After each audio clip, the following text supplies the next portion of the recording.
বলা হয় ইসরায়েলের কাছে এমন এক কন্ট্রোল সিস্টেম রয়েছে যার মাধ্যমে নিমিষে গুড়িয়ে দেওয়া সম্ভব শত্রুপক্ষের ক্ষেপণাস্ত্র, ড্রোন, রকেটের মতো ভয়াবহ হামলা। এবার তাদের সেই অহংকার আয়রন ডোম চুরমার করে দেশটির গোয়েন্দা সংস্থা মোসাদের দপ্তর গুড়িয়ে দিয়েছে তেহরানের ক্ষেপণাস্ত্র।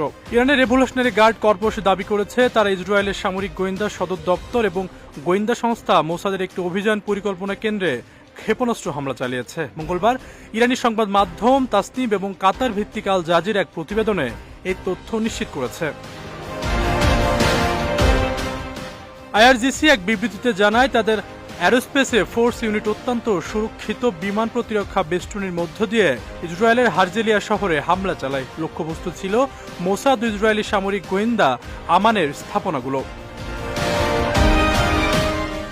বিবৃতিতে আরো বলা হয়, মোসাদ ও আমানের কার্যক্রম পরিচালনার কেন্দ্রের উপর সরাসরি আঘাত হানা হয়েছে, সেখানে এখনো আগুন জ্বলছে এবং স্থাপনাটি ব্যাপকভাবে ক্ষতিগ্রস্ত হয়েছে। এদিকে ইসরায়েলের পক্ষ থেকে হামলার বিষয়ে এখনো আনুষ্ঠানিকভাবে কোনো প্রতিক্রিয়া জানানো হয়নি। তবে দেশটির একাধিক সংবাদ মাধ্যম জানিয়েছে হারজেলিয়া শহরের একটি সংবেদনশীল স্থানে ক্ষেপণাস্ত্র আঘাত এনেছে। বর্তমানে ইরান ইসরায়েল সংঘাত দিন দিন তীব্রতর হচ্ছে এবং দুটি পক্ষই সরাসরি একে অপরের মূল ঘাঁটিগুলো লক্ষ্য করে হামলা ঘোষণা দিচ্ছে। এতে করে একটি পূর্ণাঙ্গ যুদ্ধ পরিস্থিতি সৃষ্টি হওয়ার আশঙ্কা তৈরি হয়েছে বলে সতর্ক করছেন বিশ্লেষকরা।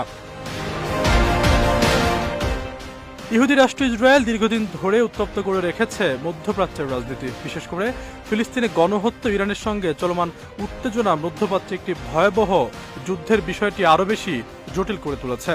এরই মধ্যে ইরানের পক্ষ থেকে কয়েকটি মুসলিম দেশ পাশে থাকার ঘোষণা দিলেও এখনো শক্তভাবে কোনো